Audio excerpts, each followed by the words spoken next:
Ciao a tutti, in questa puntata di Forzinet mi concentrerò sul commento del cast di Sanremo, i 30 big, almeno presunti tali, scelti da Carlo Conti per appunto l'edizione 2026 del festival, che onestamente non mi convincono. Prima di addentrarmi nel commento vi ricordo, qualora avesse piacere nel seguire i miei video, di iscrivervi al mio canale e di lasciare un like anche appunto a questo video, ma magari anche agli altri, perché ci sono diversi contenuti relativi al mondo della musica, dello spettacolo, della televisione e non solo, anche dello sport se siete interessati. Entrando nel merito della questione, quindi andando a leggere l'elenco dei candidati e soprattutto ad esprimere un parere in merito al cast presentato da Carlo Conti, devo dire che a primo impatto, appena ho sentito i nomi, la prima metà non mi ha convinto particolarmente, ma la seconda forse è stata anche peggiore in linea di massima. Sono degli artisti interessanti, per carità, sono degli artisti che sono anche già stati a Sanremo, ci sono delle novità, però non ci sono quei nomi che scaldano il pubblico e che il pubblico attendeva, secondo me.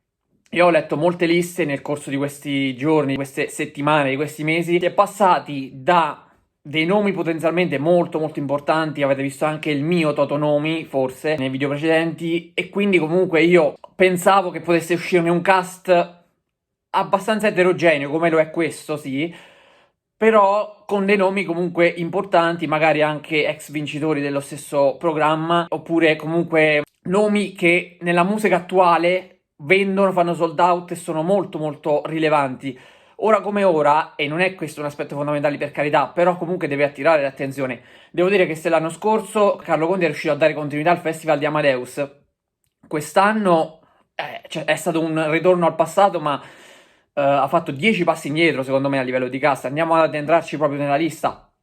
Il primo è stato Tommaso Paradiso, diciamo che siamo partiti col botto perché Tommaso Paradiso sicuramente è un nome molto atteso, soprattutto dai fan, è molto apprezzato, però devo dire anche che Tommaso Paradiso a me non ha mai scaldato particolarmente. Sicuramente è un cantante importante, un artista importante, ma se è lui uno dei nomi più rilevanti in questa edizione vuol dire che c'è qualcosa di sbagliato.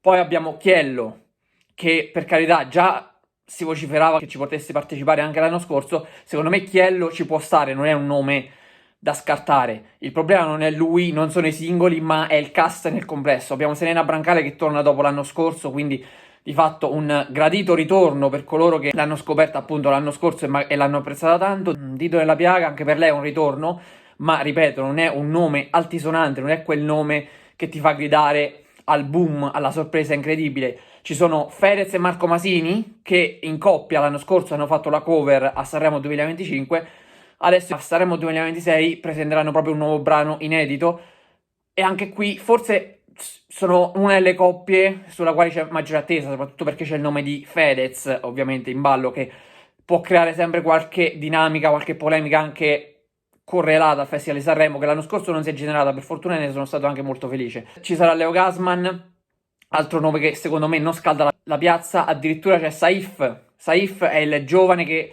ci aspettiamo, ma ce ne sono tanti, forse anche troppi quest'anno, di nomi che ora come ora stanno emergendo, sono emergenti, ma che non è che stuzzichino più di tanto la fantasia di coloro che poi andranno a vedere il Festival di Sanremo.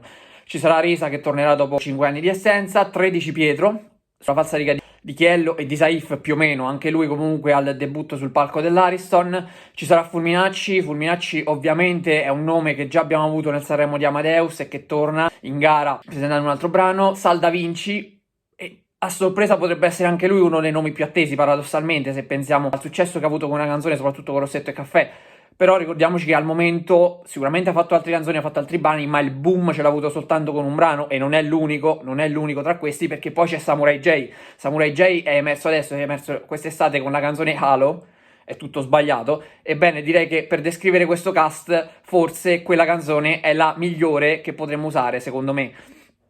Abbiamo Malika Yan che tornerà a calcare il palco dell'Ariston, Luché al suo debutto, altro nome che potrebbe essere sicuramente molto interessante e gettonato. Secondo me Luché piazzato lì è una scelta giusta, ma manca un contorno importante, qualcosa che completi. C'è Raff, il cui nome praticamente non era mai uscito finora nelle liste, se non in quelle delle ultimissime ore. Ci saranno le bambole di pezza veramente forse mai citati, non l'ho mai lette in nessuna lista dei candidati. A me piacciono molto le bambole di pezza, quindi sono molto contento che ci siano, per carità, però ripeto, a livello di appeal c'è sempre qualcosa che manca anche per loro. Ermal Meta, un vincitore del Festival di Sanremo, l'ha vinto con Fabrizio Moro in coppia. Secondo me Ermal Meta è uno dei nomi migliori che ci sono in questo caso. C'è Night, altro nome su cui metto un punto un interrogativo grosso come una casa. Elettra Lamborghini che torna al festival, ma onestamente non mi convince, perché negli ultimi anni Elettra Lamborghini a livello musicale non ha fatto praticamente nulla, ha fatto qualche singolo estivo, sono andati bene i primi, poi dopo è andata in calo, e tra l'altro quest'estate, se non sbaglio, non ha neanche presentato un singolo estivo, o se l'ha presentato è passato inosservato, almeno ai miei occhi. Quindi devo dire che anche su Elettra Lamborghini, più che punto interrogativo, ci metterei un punto esclamativo per un no, onestamente. Torna Michele Bravi, a me non piace personalmente, però secondo me ci può stare, sono contento che ci sia. J-Ax torna da solo dopo esserci stato invece con gli Articolo 31 un paio di anni fa. Anche il suo nome secondo me può rientrare tranquillamente in questa lista, così come quello di Enrico Nigiotti. Sono contento che ci sia, a me piace Enrico Nigiotti, quindi mi fa piacere che sia in lista. Ci saranno Maria Antonietta e Colombre al debutto al Festival di Sanremo. Stanno emergendo piano piano, hanno fatto un brano ultimamente che comunque è spopolato, però non mi convincono. Ci sarà Francesco Renga all'ennesima partecipazione, anche lui è un nome che onestamente non mi aspettavo di vedere in lista. Mi aspettavo Mara Sattei, perché comunque tra i nomi l'avevo anche messa, insomma, nelle mie possibili candidate.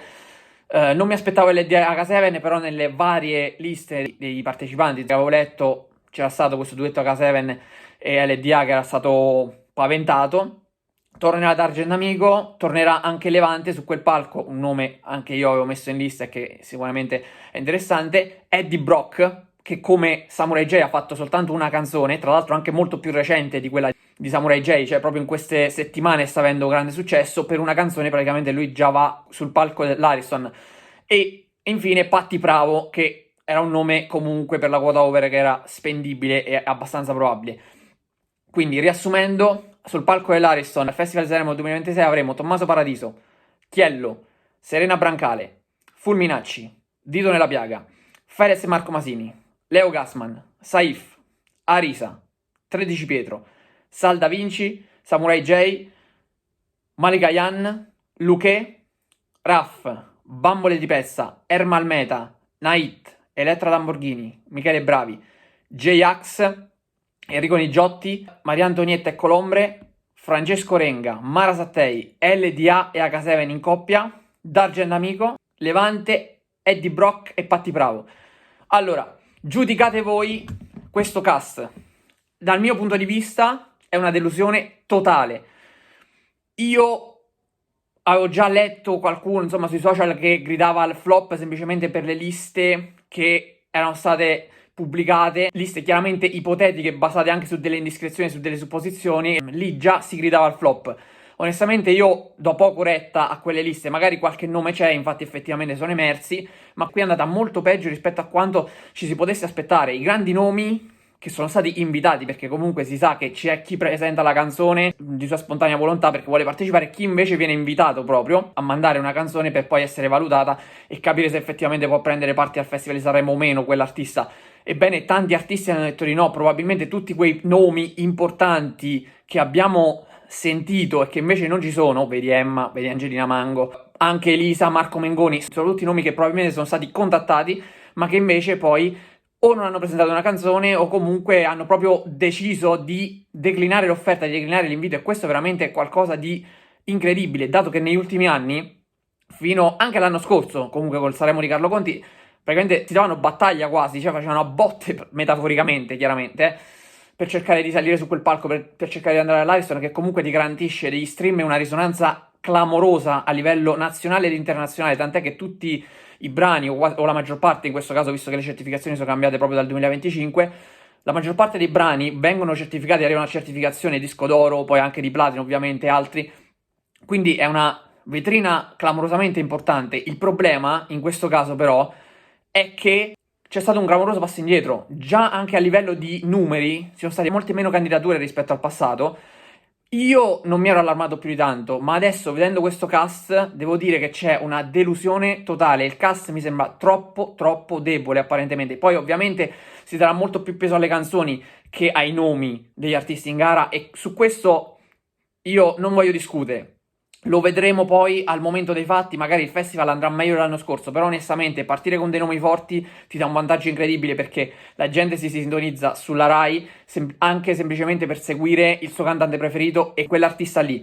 Adesso quell'appeal non c'è, quell'appeal è calato in maniera vertiginosa e io sono molto molto preoccupato per questa edizione e anche per le edizioni future. Si parla di un ritorno di Amadeus in Rai, io mi auguro a questo punto, visto questo cast, che questo presunto ritorno di Amadeus in Rai possa essere eventualmente propedeutico per tornare al Sanremo che si è avuto anche fino all'anno scorso con Carlo Conti. E quest'anno il problema è che abbiamo avuto una dipartita totale dei big, non ci sono dei big, qui si parla di big, ma ci sono dei nomi che potrebbero essere tranquillamente a Sanremo Giovani e dei nomi che sono a Sanremo Giovani che invece potrebbero essere tranquillamente tra i big, fondamentalmente. Per oggi è tutto, vi do appuntamento alla prossima puntata di Forzinet. Ciao a tutti.